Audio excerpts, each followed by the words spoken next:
So last Friday, we were getting ready for a test and tune session at our local track, National Trail Raceway.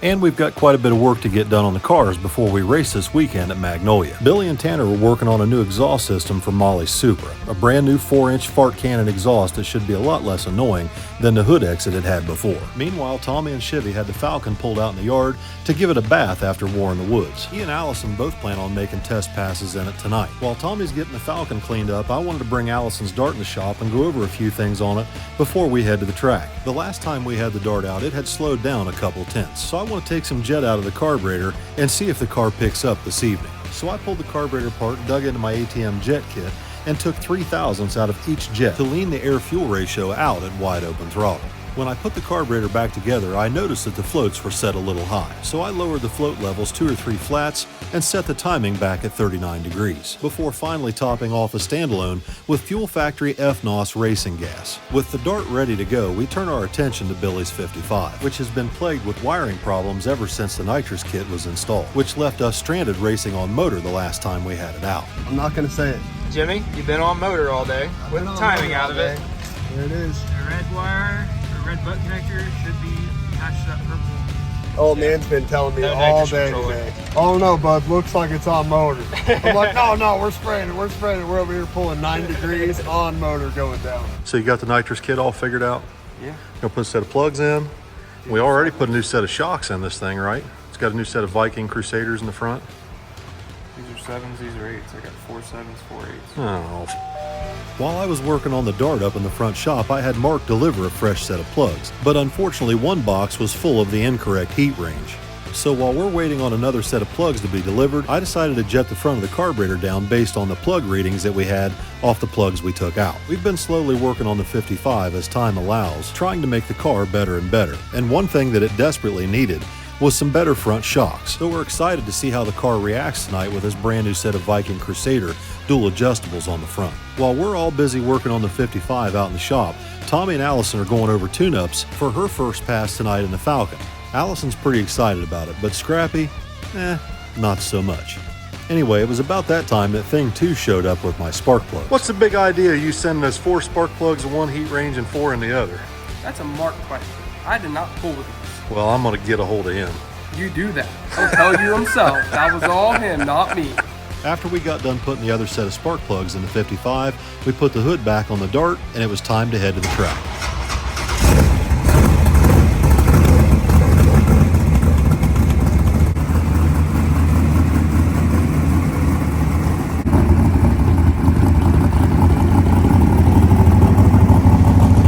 Thankfully, we live really close to trails, so we can drive the race cars to the track instead of having to trailer everything down separately. Tonight is a scheduled open test and tune at the track, and since it's a points event weekend, there were a lot of local bracket cars there making passes, like this ultra-clean turquoise first-generation small block Mustang. With time trials underway, the first 2 cars from our camp to pull into the staging lanes and turn in their tech cards was Allison in her Dart and Billy in his S10.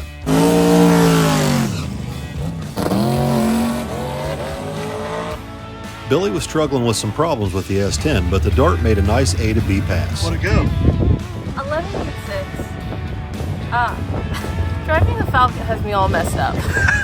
Although the Dart made a good pass into the headwind, we've still got some problems with Billy's S10 that we need to get rectified. It'll stay down. It'll go 1 team today. What was that 60 foot? The 127. Did you pedal it before the 60 foot? A couple times. Not only is Billy struggling with the truck to keep it straight, he's also struggling to keep it off the bumper. So Billy and Tanner continue to work on the truck, while me, Tommy, and Allison head to the staging lanes with the Falcon for her to make her first pass. This will be the first time she's ever driven a turbo car or used a trans brake.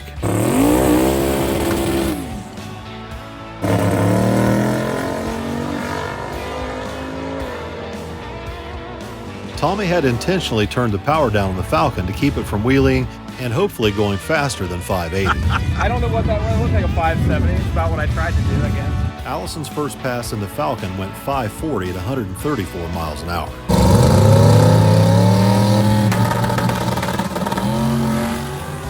By this time, Billy was finally starting to get a pretty good handle on the S10. So now it's Tommy's turn to make a hit on the Falcon. But unfortunately, it didn't go as planned. Even with the front suspension limited to 3 or 4 inches and the shocks tighter than he normally runs them, the Falcon carried the front wheels to about 300 feet and set down hard. So we immediately brought the car back to the shop and put it on the rack to go over everything in the front end to make sure the car's safe to race tomorrow at Magnolia. Since we ran out of time to test the 55 Friday night at Trails, Tanner's going to take it down Saturday and race it in the bracket event, while the rest of us are headed to the no prep at Magnolia. Well, how'd testing go last night? Rough. Define rough.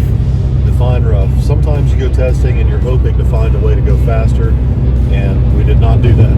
Not yet. We found new ways to not go faster, so we're checking things off the list. We don't want to do this, we don't want to do that. So you learned a little bit. Yeah, we're learning, but you know, we're trying to force these, you know, stock chassis cars to compete with tube chassis cars. That's extremely difficult, but it is what it is. Tommy is learning how to tune the Falcon with more power and a tighter converter, and trying to go faster than the car has ever gone. Yeah. And it went vertical last night, unfortunately. He had the front end tied down, and I had a discussion with him in the staging lanes before he went out, and I said, make sure you tighten those shocks up, because even though you're limiting it, you have to also tighten the shocks. Yeah. And he did both, and it still went vertical. So we got a little problem there. We had some, you know, we had made some changes with the bar angles under the Falcon, and it's better, but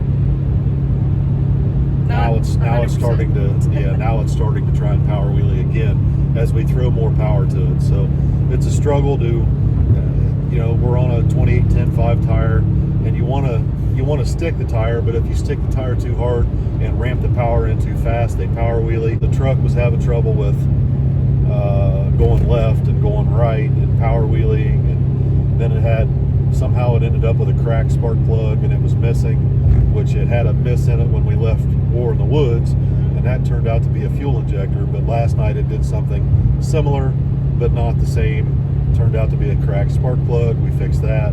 So Billy's just been really struggling, and he's about at his wit's end at dealing with that truck, but hopefully things go better tonight. So the plan for tonight is to enter the S10 and the Falcon in small tire class.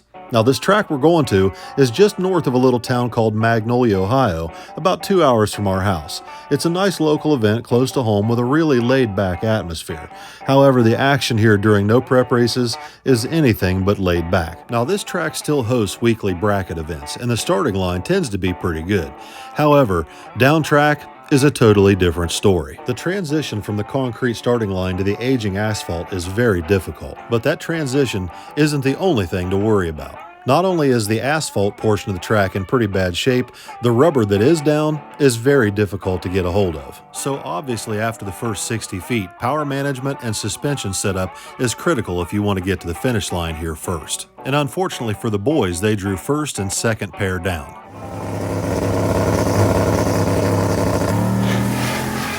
Unfortunately, Tommy's first round tune-up wasn't good enough to beat Tyler Cox.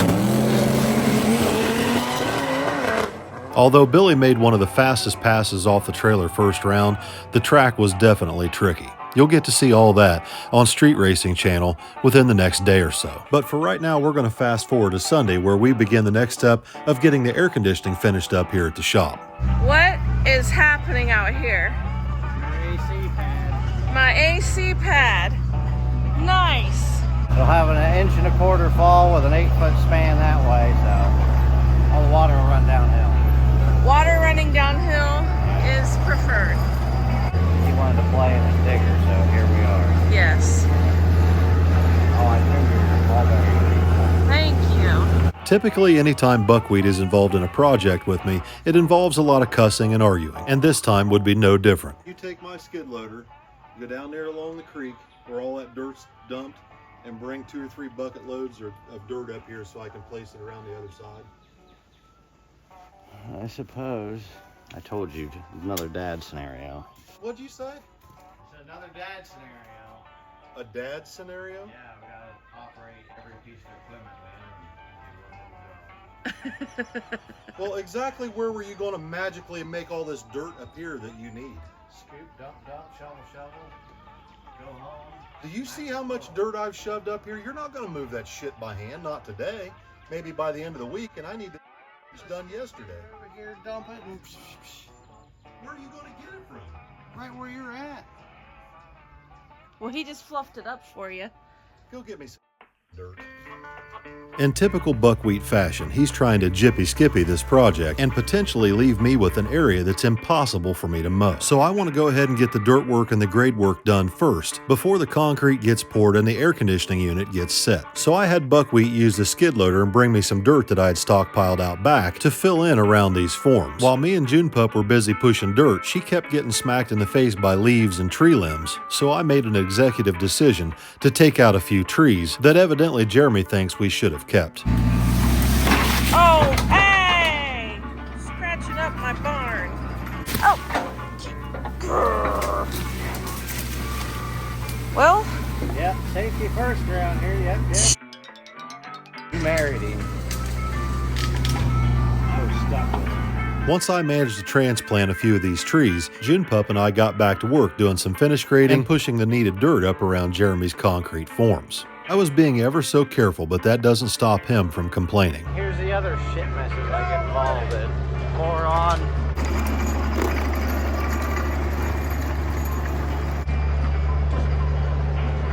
See these morons?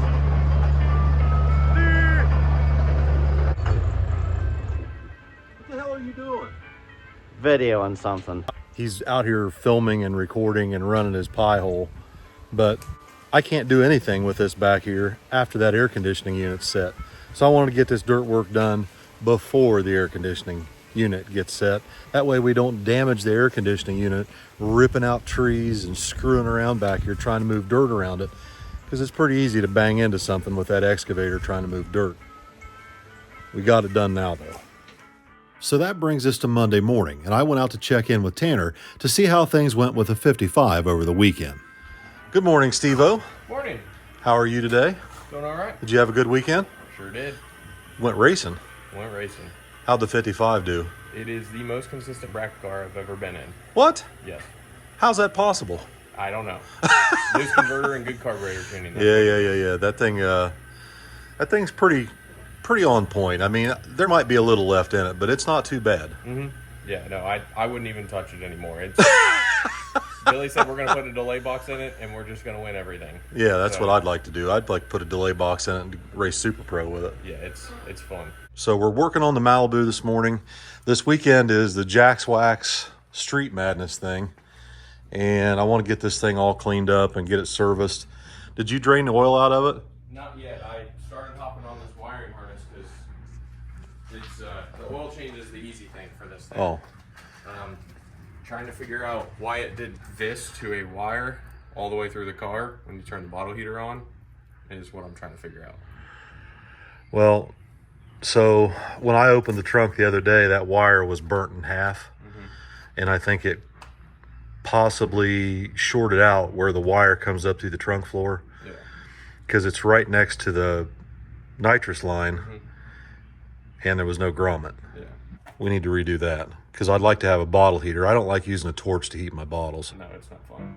So as Tanner got started making repairs to the faulty wiring under my Malibu, Buckwheat just so happened to stop by and walked in to witness the wiring issue firsthand. What is that mess? What the hell's that go to? The bottle heater in the trunk of my Malibu. Well, that's always good. Yeah, my car almost burnt to the ground the other day. We got our eye on you. So do you have a plan in place to pour this concrete or what?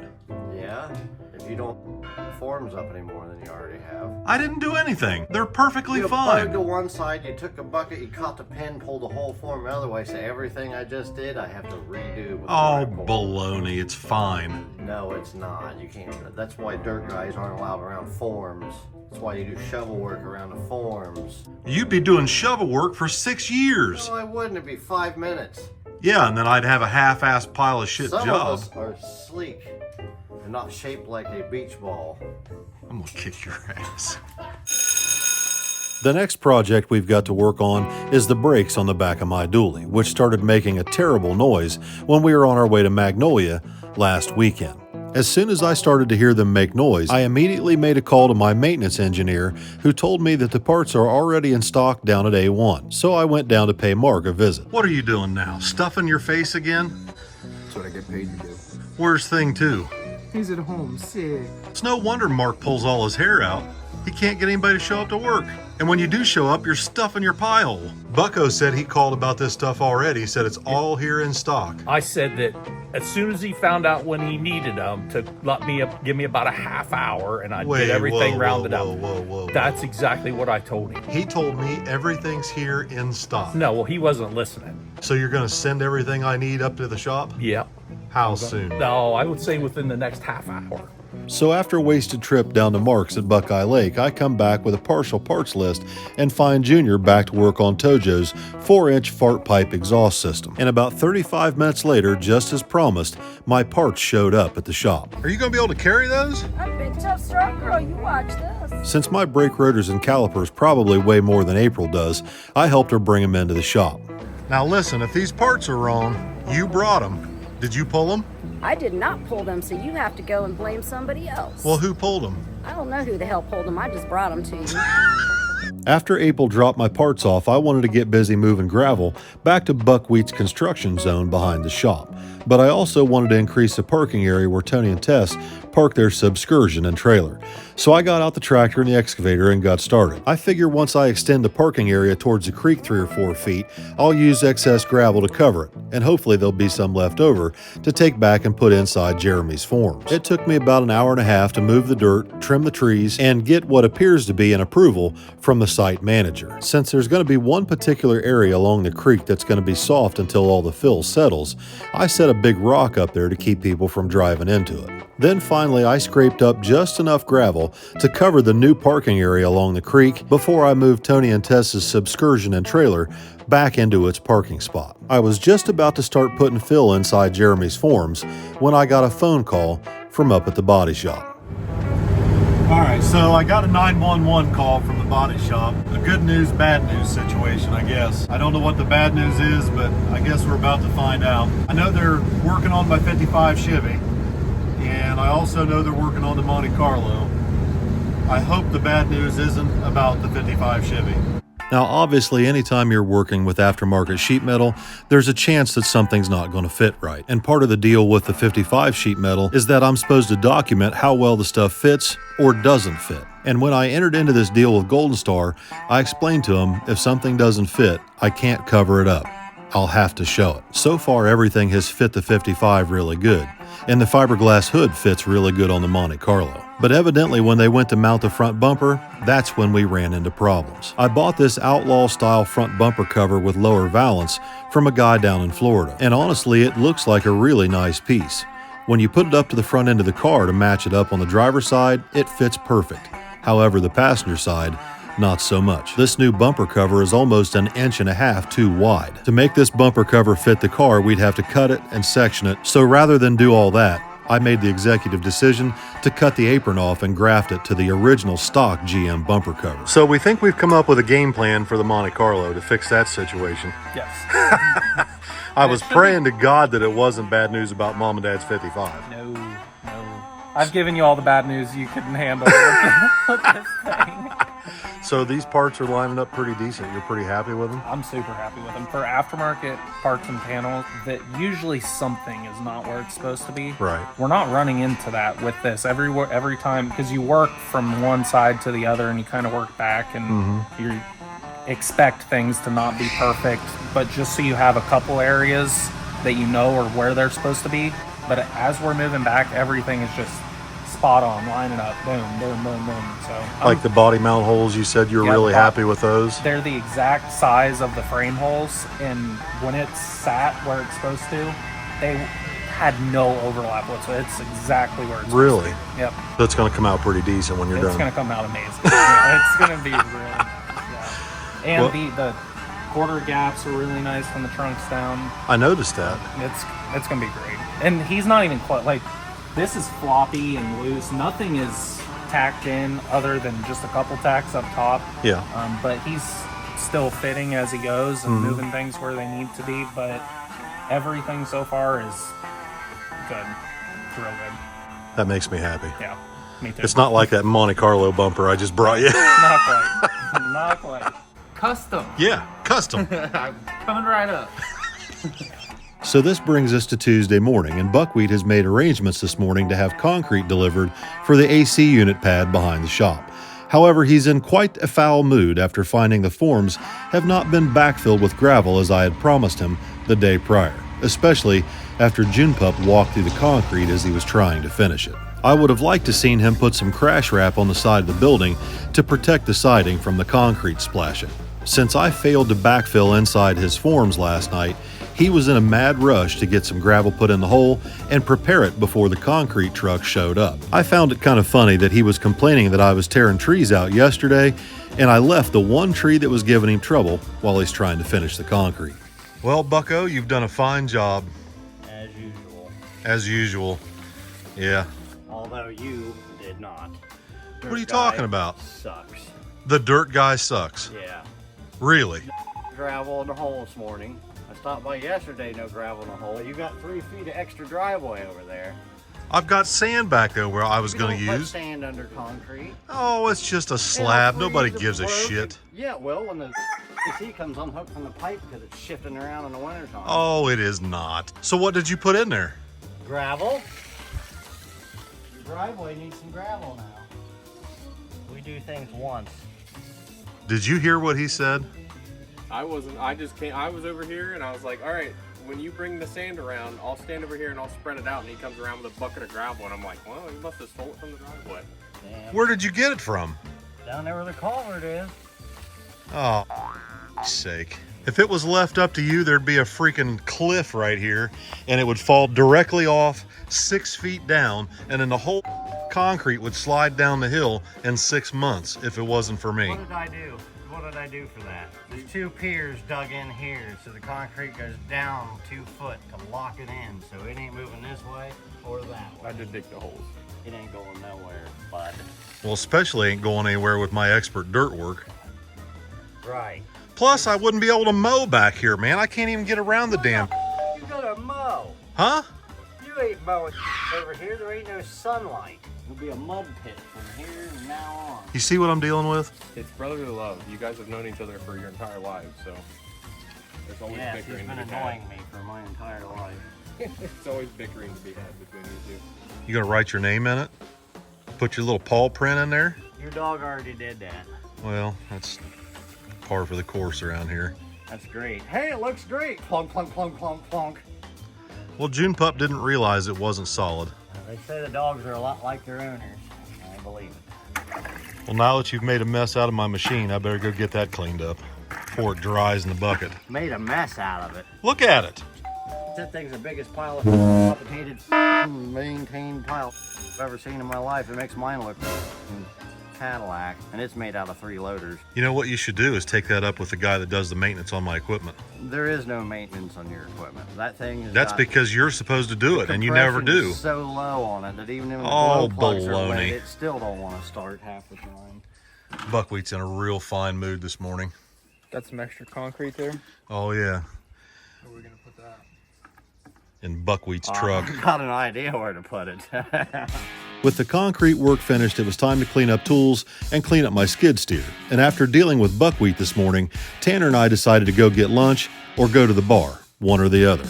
Since the weather is so nice today, we decided to hop in Bob's Corvette and head towards Buckeye Lake to find either something to eat or something to drink, or maybe both. Once we got down there, we decided just to go to Pizza Cottage where we could sit down and get something to eat and go over the time slips from the 55 Chevy over the weekend. These were Saturdays. At the 60 foot, it varied a 100th of a second, and then at the 330, it varied like 8,000ths of a second. 145, 415, 145, 415, 146, 415, 146, 416, 0, 146, 415, 145, 9, 415. The next thing we need to work on is moving the trans brake button from the shifter cover up to the steering wheel. Dude, those front shocks must have really helped that car. Yeah, it's consistent as hell. It hooks good, it sets the front tires up, it doesn't do any bouncing when you come up, it just holds it and just stays there. It looks really good. That's awesome. We need to get a delay box in that thing. Sooner than later. Billy's old 55 Chevy is starting to look pretty promising. Anyway, when we got back to the shop, Billy was busy putting a nitrous kit on Tojo, and I went up to my shop to start getting my Malibu ready for the Street Madness event at Trails this weekend. I broke out the Jack's Wax metal polish and got my RC comps all cleaned up. Then I got out the Hawaiian Shine and a clay bar to finish getting the car all cleaned up. For being 45 years old, the Malibu still cleans up really nice, even though 90% of the paint is the original lacquer. Now that the car's all cleaned up, it's got fresh plugs, a fresh oil change, and new rear tires. It should be ready to go for the weekend.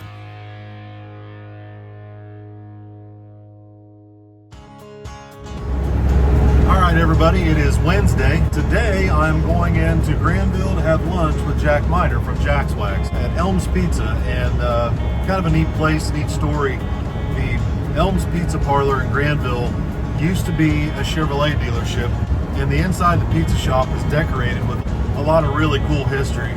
And so me and Jack's gonna sit down and have lunch today. We're gonna talk a little bit about the event.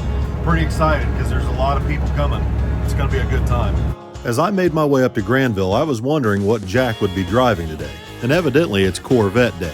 He had his bright red Vette parked out in front of the pizza shop. Now, like I said, this used to be an old Chevrolet dealership back in the day, and parking out front is pretty tight.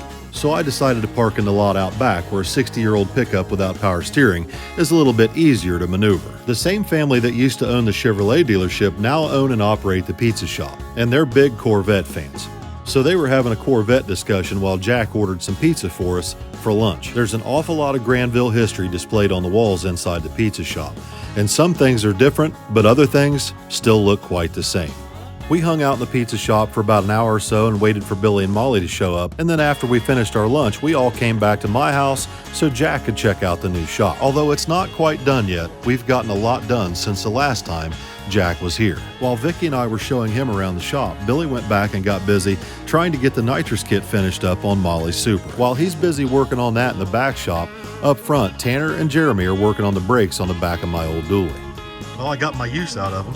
While Tanner and Buckwheat finish up the brake job on my truck, Vicky and I decided to go over the details on camera with Jack so that Wyatt would know what to expect this weekend at his first Jack's Wax Street Madness event. So this weekend, Jack's Wax Street Madness, right? Yep. VIP parking. If you got a VIP pass, you get a staging lane all to yourself. You get VIP parking. VIP gets you three things. Gate H, you don't have to wait in line. Yeah. You get you the VIP parking area, and then you get your own stage line. So if you want to go down the track, you don't have to wait. Wow. Nice. Let's get right nice. in there.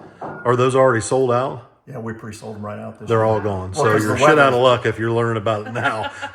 But they can come in the day of, get your, come in and play regular admission. Yeah, $20. Come hang out with us. It's going to be a fun night. It's a test and tune all night. Yeah. Test and tune all night. Grudge race your friends. Yeah. Oh, we're going to get some grudge stuff going. Oh. Somebody want this?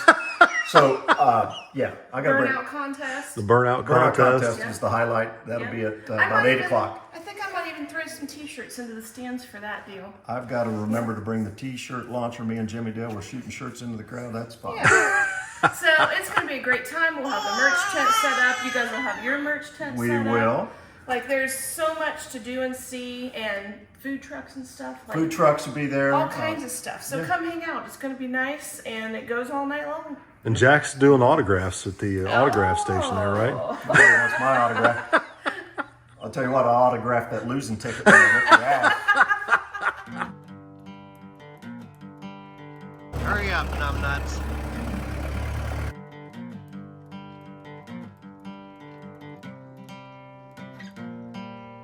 Where's your illustrious helper? Who, Tanner? Yeah.